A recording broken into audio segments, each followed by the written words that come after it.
Buen día para todos y todas. Con esta presentación les voy a contar algunas características de este nuevo cultivar de cebolla que es Iña Nácar. La intención es contarle aspectos más generales. Está la hoja de divulgación que tiene detallada toda la información de este cultivar y hay un video también en la sala de al lado que tiene resumida ahí las principales características. También les quiero contar algunos aspectos del manejo y también cómo nos fuimos incluyendo en este trabajo desde Iña a las Brujas, sobre todo en este aspecto de manejo. Y además les quería compartir algunas perspectivas que hemos discutido sobre el mejoramiento en cebolla. Bien, este cultivar es una variedad de polinización abierta que se desarrolló a partir del cruzamiento de Iña casera e Iña naqué, con la intención de combinar las características de estos dos cultivares nacionales y que tuvo 6 ciclos bianuales de selección como familias de medios hermanos y después 3 ciclos de selección masal. Este cultivar fue evaluado de forma conjunta entre la estación de Iña Salto Grande, Las Brujas y el Centro Regional Sur. Está en proceso de validación ya hace unos años en chacra de productores, tanto en Salto como en Canelones, y los colegas Manuel Martínez y Mateo Sánchez han liderado este proceso de validación de este cultivar en las chacras. Los criterios de selección para este cultivar, que tienen que ver con los objetivos que se tenían para el desarrollo del cultivar, tienen que ver con superar el tamaño de bulbo de Iña casera. Este cultivar pertenece como al mismo segmento varietal que Iña casera y el objetivo era superar el tamaño, tener una mayor productividad, que también, como les dije, tuviera un ciclo similar a Iña casera, que fuera un cultivar de día corto a medio. Se puso mucho énfasis en la calidad del bulbo, entonces se seleccionaron bulbos de forma esférica, con buena retención de catáfilas, con color marrón, cerrado de cuello. Y también hubo un fuerte énfasis en selección por resistencia a peronóspora, que fueron seleccionadas bajo condiciones de infección natural y se aplicó una presión de selección por esa característica. Este objetivo de mejoramiento ha sido muy importante desde hace varios años y es algo de lo que les voy a hablar más adelante en la presentación. Entonces, producto de este trabajo, este cultivar es una variedad de polinización abierta, como les dije, que pertenece al segmento de variedades de día corto a medio, que presenta muy buenas características de bulbo en cuanto a la forma, el color y al cerrado de cuello, a la cobertura de las catáfilas. Tiene una productividad media alta y tiene resistencia parcial al mildiu o a peronóspora. Para la zona norte, la propuesta de manejo representa un ciclo similar a lo que es Iña casera, que va con almácigos desde mediados de marzo hasta mediados de abril, trasplantes a fin de mayo-junio y una cosecha que ocurre a fin de octubre y principios de noviembre. Como les conté, presenta resistencia parcial al mildiu, eso significa que nosotros vamos a ver menor severidad a campo, o sea, las plantas se van a enfermar, pero el desarrollo de la enfermedad puede ser más lento y con menor porcentaje de tejido dañado, lo que implica que de todas maneras vamos a tener que implementar un adecuado manejo de la enfermedad. O sea, esta resistencia nos ayuda a manejar la enfermedad, pero tenemos que implementar medidas de manejo que aporten al manejo de la enfermedad. En el sur, este año, con el equipo de horticultura, llevamos adelante lo que denominamos ensayo de fechas o un ensayo para estudiar los ciclos de este cultivar, y es desde ahí que nos fuimos integrando al proceso del cultivar, y este año probamos 3 fechas de siembra y trasplante y comparamos a Iña Nácar con algún cultivar de referencia para ese ciclo que estábamos proponiendo.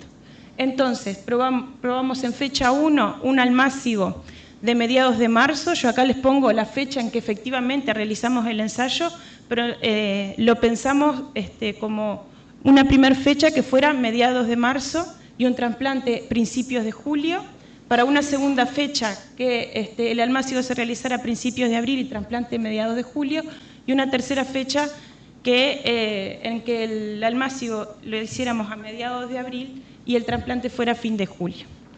¿Tá? Y lo que empezamos a observar fue, evaluamos varias cosas a lo largo de este ciclo y les voy a contar lo que hemos procesado hasta el momento, porque es un ensayo que todavía sigue en curso. Como pueden ver acá, por ejemplo, este cultivar de referencia para la flecha 3, que es canarita, todavía está en el campo.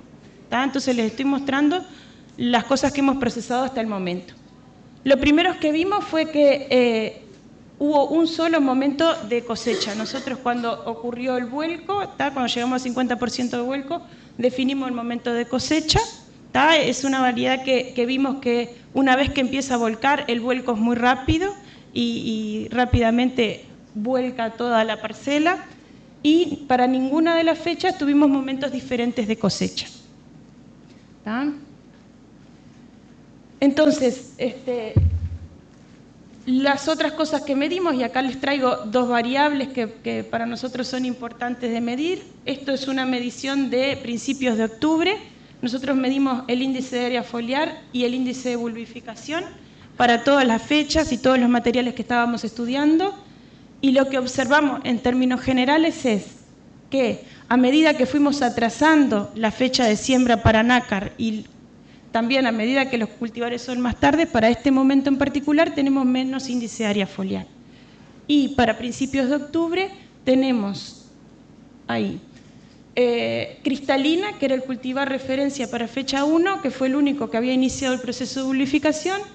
Los otros todavía no habían llegado. Para nosotros el valor de referencia para decir que inició la bulbificación es 2. Y bueno, los otros no habían llegado, pero lo más importante es que no tuvimos diferencias significativas entre el índice de bulbificación para las 3 fechas de nácar. ¿Tá? Bien. Estos datos los procesamos ahora hace poquito, porque cosechamos el 13 de noviembre, engavillamos, la cebolla secó y se evaluó el peso promedio de bulbo como indicador de rendimiento. Lo que vemos es que para la fecha 1 tenemos el mayor peso de bulbo, y para la fecha 2 y 3 va disminuyendo el peso promedio de bulbo. Entonces, cuando nosotros juntamos todas estas cosas que fuimos observando y las analizamos en conjunto, lo que podemos ver es que para este año, que es un primer año de prueba, lo que observamos es que a medida que yo me atraso a la fecha de siembra, llego al inicio de bulbificación con un menor índice de área foliar, ¿tá? Lo que implica que tengo un aparato fotosintético, tengo un volumen de hojas para llenar esos bulbos menor. ¿Tá? No observamos diferencias en el inicio de bulbificación. Entonces, que yo atrase la fecha de siembra no quiere decir que el ciclo se corra, sino que el inicio de bulbificación va a estar bastante fijo en el momento del año. Entonces, atraso la fecha de siembra, el inicio de bulbificación queda fijo, tengo un menor tiempo de desarrollo foliar y por lo tanto llego con un índice de área foliar más bajo, lo que termina repercutiendo en un menor peso promedio de bulbo. ¿Tá? Bien.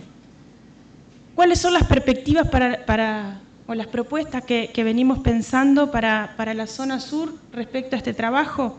Bueno, primero explorar fechas de siembra y de trasplante que estén en torno a fecha 1. Para este año, que fue particularmente frío, nosotros observamos que en la fecha 1 no tuvimos problemas de floración prematura, lo que nos permite pensar que podemos explorar fechas un poco más tempranas y explorar en torno a fecha 1 algunas otras fechas que nos vayan dando más información sobre cuál es el ciclo que mejor se va ajustando para la zona sur. ¿Tá? Incluir otras variedades testigo. Una vez que decidamos la fecha, veremos cuáles son esas variedades testigo que acompañen las fechas propuestas para Iña nácar.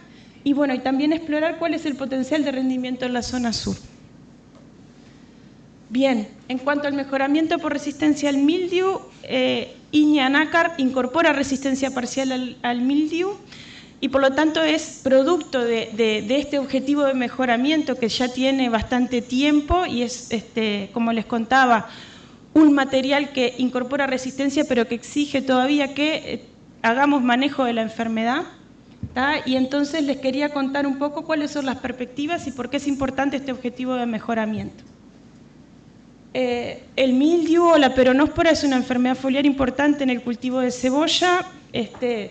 Los cultivares nacionales que estaban disponibles o la mayoría ahora, porque hay cultivares nuevos que van saliendo con mejoras respecto a esta característica, han sido fuertemente adoptados. Lo mencionó Gustavo hoy en la presentación cuando habló de los cultivares nacionales de cebolla. Predominan los cultivares nacionales de cebolla en las chacras, los nacionales, pero tienen esta característica que es la susceptibilidad al mildiu, lo que ha llevado a explorar fuentes de resistencia disponibles para mejorar por esta característica. Y hay un proceso de incorporación de niveles crecientes de resistencia genética a esta enfermedad, que se van incorporando a las poblaciones del programa.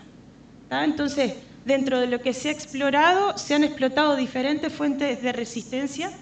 Tenemos a Iña Naqué, que es el caso, por ejemplo, de Iña nácar, la fuente de resistencia parcial que se utilizó, o el cultivar regia, que también ha sido usado como fuente de resistencia parcial, que son resistencias que están dentro del germoplasma de cebolla, en el que nos confieren una resistencia en que la enfermedad ocurre, pero se desarrolla más lento y nos da otras oportunidades de control. Dentro de las resistencias completas, Ana un poco les contaba en su presentación del trabajo con Karina, en el ejemplo que les dio de cebolla. Karina es un cultivar de cebolla importado, al que se le que es como que tiene este gen de resistencia de la especie que proviene de la especie emparentada Lim Royli, que este gen se incorpora a cultivares comerciales, y un ejemplo de esos cultivares es Karina, al cual accedimos, y que se han realizado cruzamientos con cultivares nacionales, y ahora disponemos de poblaciones que son producto de esos cruzamientos. Esas poblaciones han sido seleccionadas por características agronómicas, por resistencia al mildiu y también por adaptación a los ciclos que nosotros tenemos. Y este proceso de seleccionar por resistencia completa al mildiu, la idea es continuar trabajando en acciones coordinadas entre el norte y el sur para obtener cultivares que se adapten a las distintas zonas de producción, que cumplan con los objetivos que tiene cada zona de producción y que incorporen esta característica de resistencia al mildiu. Y bueno, por ahí lo que tenía para compartir.